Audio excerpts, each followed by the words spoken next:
चलिए जानते हैं बिहार के 25 बड़ी खबरों को। तो आगे बढ़ने से पहले वीडियो को एक लाइक और चैनल को सब्सक्राइब जरूर करें। बिहार विधानसभा चुनाव को लेकर बीजेपी ने अपनी तैयारियां तेज कर दी है। 24 और 25 सितंबर को पटना में बीजेपी का बड़ा मंथन होने वाला है। इस मंथन में पूरे बिहार से नेताओं को बुलाया जा रहा है। ये जानकारी बीजेपी के प्रदेश अध्यक्ष दिलीप जायसवाल ने दी है। अब जरा सोचिए इस बैठक में कौन कौन शामिल होंगे। तो आपको बता दें कि जिले से आने वाले सांसद, विधायक, विधान पार्षद, पूर्व जनप्रतिनिधि और जिला अध्यक्ष सबको पटना बुलाया जा रहा है। यानी पार्टी इस बार कोई ढील देने के मूड में नहीं है। इतना ही नहीं, 26 सितंबर तक एनडीए का विधानसभा कार्यकर्ता सम्मेलन भी चलेगा। इसमें कार्यकर्ताओं को चुनावी टिप्स भी दिए जाएंगे और जमीनी स्तर पर काम करने की रणनीति बनाई जाएगी। अब सबसे बड़ा सवाल जो सबके मन में है, सीट बंटवारे का क्या होगा, तो उसका जवाब भी मिल गया है।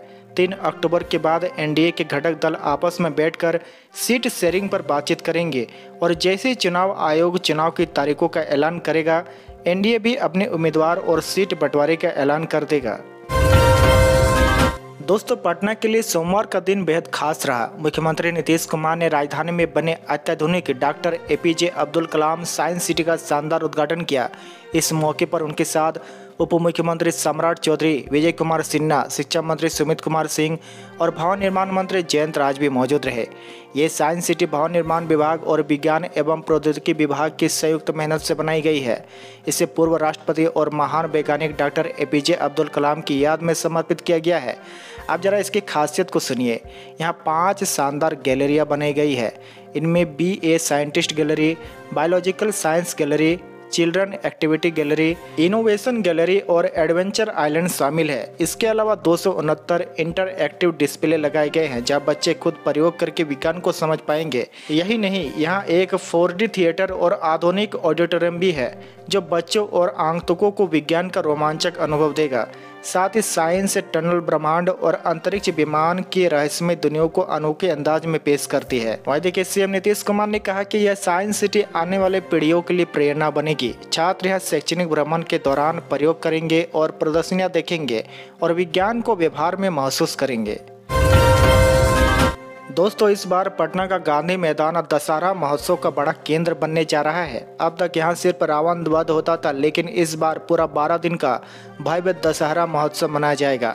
पटना के प्रमंडलीय आयुक्त डॉक्टर चंद्रशेखर सिंह ने बताया कि 22 सितंबर से 3 अक्टूबर तक गांधी मैदान में रामलीला का मंचन होगा। 2 अक्टूबर को रावण वध होगा और 3 अक्टूबर को भारत मिलाप के साथ महोत्सव का समापन किया जाएगा।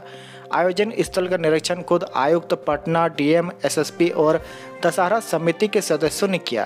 वहीं सुरक्षा को लेकर भी कड़े इंतजाम किए गए हैं। मैदान के अंदर और बाहर सीसीटीवी कैमरे लगाए गए हैं।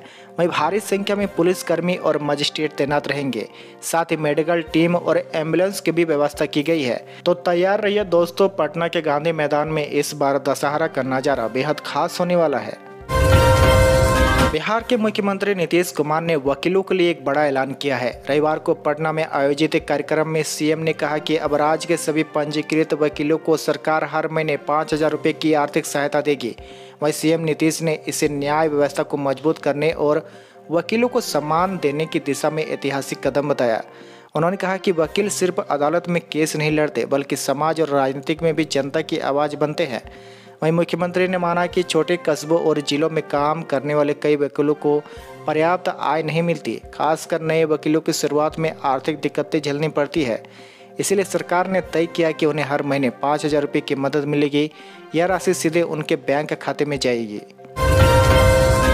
बिहार चुनाव को लेकर कांग्रेस भी अब मैदान में पूरी ताकत से उतर रही है। कांग्रेस की राष्ट्रीय महासचिव प्रियंका गांधी वाड्रा 26 सितंबर को बिहार में अपनी पहली चुनाव सभा करने जा रही है। यह सभा मोतिहारी के गांधी मैदान में दोपहर करीब 1 बजे होगी। वहीं प्रियंका गांधी करीब 12:30 बजे मोतिहारी पहुंचेंगी और उसके बाद बड़ी सभा को संबोधित करेगी। कांग्रेस नेताओं के मुताबिक प्रियंका गांधी का यह दौरा पार्टी के रणनीति के लिहाज से बेहद अहम है। वे सिर्फ मोतिहारी नहीं बल्कि पटना भी आएंगी और कांग्रेस मुख्यालय सदाकत आश्रम में महिलाओं के साथ सीधा संवाद करेगी। कांग्रेस का मानना है कि बिहार की राजनीति में महिलाओं की बड़ी भूमिका है और उनकी समस्याओं को सामने लाना पार्टी की प्राथमिकता है। यानी प्रियंका गांधी की एंट्री से कांग्रेस चुनाव मैदान में जोश भरने की कोशिश कर रही है। राजधानी पटना में डेंगू का प्रकोप लगातार बढ़ता ही जा रहा है। इस साल अब तक 624 मरीज सामने आ चुके हैं। वहीं शहर के 8 वार्डों के करीब 2 दर्जन इलाके डेंगू के हॉटस्पॉट बन चुके हैं। इसे देखते हुए नगर आयुक्त अनिमेश कुमार पराशर ने डेंगू प्रभावित इलाकों की पहचान कर 10 स्पेशल टीम तैनात की है। हर वार्ड में 5-5 एंटी लार्वा टीम काम कर रही है। जहां पानी ज़्यादा जमा हो रहा है वहां अतिरिक्त टीमें भेजी जा रही है। वहीं नगर निगम की टीमें रोजाना 18,000 घरों तक पहुंच रही है। छतों, गमलों और अधूरी इमारतों में पानी जमा ना हो, इसके लिए एंटी लार्वा का छिड़काव किया जा रहा है। साथ ही लोगों को भी जागरूक किया जा रहा है कि वे अपने घर और आसपास पानी जमा ना होने दें। डेंगू पर रोक के लिए शहर के सभी 75 वार्डों में 375 टीमें लगाई गई है, जो फॉगिंग और छिड़काव का काम कर रही है। बिहार विधानसभा चुनाव से पहले सीएम नीतीश कुमार लगातार नई योजनाओं का तोहफा दे रहे हैं। नवरात्र से ठीक एक दिन पहले उन्होंने एक बड़ा ऐलान किया है। सीएम नीतीश ने सोशल मीडिया एक्स पर पोस्ट करते हुए बताया कि अब महादलित विकास मिशन के तहत काम कर रहे हर विकास मित्र को टैबलेट खरीदने के लिए 25,000 रुपये की मदद दी जाएगी। उनका कहना है कि विकास मित्र समाज के वंचित वर्गों तक सरकारी योजनाएं पहुंचाने में अहम भूमिका निभाते हैं। ऐसे में उन्हें डिजिटल रूप से मजबूत करना जरूरी है। यही नहीं, नीतीश कुमार ने शिक्षा सेवकों को भी राहत दी है। अब शिक्षा सेवकों और तालीमी मर्जक के शिक्षकों को स्मार्टफोन खरीदने के लिए 10,000 रुपये मिलेंगे। इसके अलावा शिक्षण समग्र सामग्री मद की राशि भी 3405 रुपये से बढ़ाकर 6,000 रुपये कर दी गई है। सरकार का दावा है कि इन फैसलों से विकास मित्रों और शिक्षा सेवकों का मनोबल और बढ़ेगा। बड़ी खबर में देखिए दोस्तों, किसान भाइयों के लिए खुशखबरी है। सरकार नवरात्र और दिल्ली के बीच पीएम किसान सम्मान निधि की 21वीं किस्त जारी कर सकती है। आपको बता दें कि इस बार लगभग 10 करोड़ किसानों के खाते में सीधे 2-2 हज़ार रुपये आएंगे। वहीं पिछली 20वीं किस्त 2 अगस्त को जारी हुई थी, जिससे करीब 9.7 करोड़ किसानों को 20,500 करोड़ रुपए मिले थे। लेकिन ध्यान रहे, जिन किसानों ने अभी तक ई-केवाईसी नहीं कराई है या आधार बैंक खाते से लिंक नहीं कराया है, उनकी किस्त अटक सकती है। इसलिए सरकार की साफ सलाह है कि समय रहते ई-केवाईसी करवा ले और आधार लिंक करवा ले, ताकि दिवाली से पहले ये राहत आपके खाते में आ सके।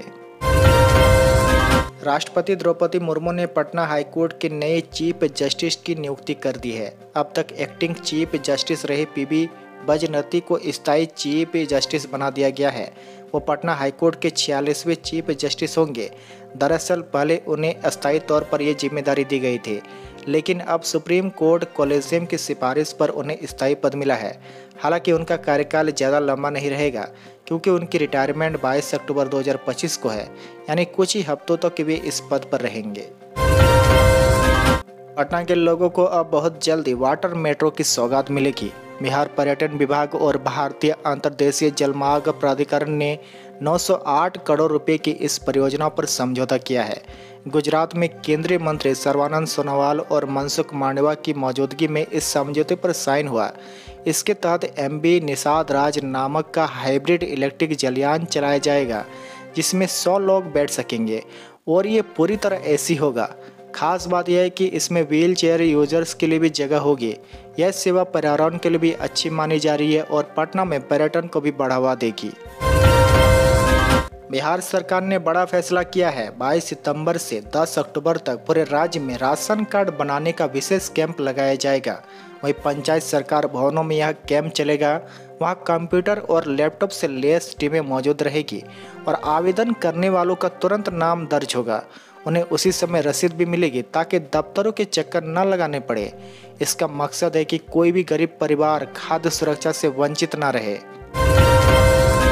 पटना हाईकोर्ट ने साफ कर दिया है कि अब कॉलेज और यूनिवर्सिटी के छात्र अगर 75% की उपस्थिति नहीं करेंगे तो उन्हें एग्ज़ाम देने की इजाज़त नहीं मिलेगी। अब तक कई छात्र बिना क्लास किए ही परीक्षा दे देते थे, लेकिन कोर्ट ने इसे सख्ती से रोक दिया है। इसका फायदा उन बच्चों को होगा जो रोज क्लास में जाकर पढ़ाई करते हैं। 22 सितंबर यानी आज से GST में बड़ा बदलाव होने जा रहा है। सरकार ने रोज़मर्रा की ज़रूरतों की चीज़ों पर टैक्स घटा दिया है। अब खाने पीने का सामान, पैकेट बंद सामग्री, आटा, चावल, दाल, दूध प्रोडक्ट्स जैसे पनीर, घी, मक्खन, ब्रेड, बिस्कुट और स्नैक्स पर टैक्स या तो ख़त्म कर दिया गया है या 5% तक कर दिया गया है। इससे सीधे सीधे आम लोगों की जेब को राहत मिलेगी। गोपालगंज के तावे मंदिर के पास तावे जंगल में इको टूरिज्म पार्क बन रहा है। करीब 18 करोड़ रुपए की लागत से बनने वाला यह पार्क लोगों के लिए मनोरंजन और प्राकृतिक सुंदरता का नया केंद्र होगा। यहाँ सोलर लाइट का इस्तेमाल होगा जो पर्यावरण को भी फायदा मिलेगा। पटना में लोग हेलमेट पहनने से बचते हैं और ट्रैफिक नियमों का पालन ठीक से नहीं करते हैं। इसी वजह से जनवरी से अगस्त तक 46.5 करोड़ रुपए का चालान काटा गया है। 24,000 लोगों पर गलत दिशा में चलने पर 5.4 करोड़ का जुर्माना, वहीं तेज गाड़ी चलाने पर 20,000 लोगों पर 4.10 करोड़ रुपए का जुर्माना और नो पार्किंग में पकड़ी गई 89,000 गाड़ियों पर 4.4 करोड़ रुपए का जुर्माना लगाया गया है।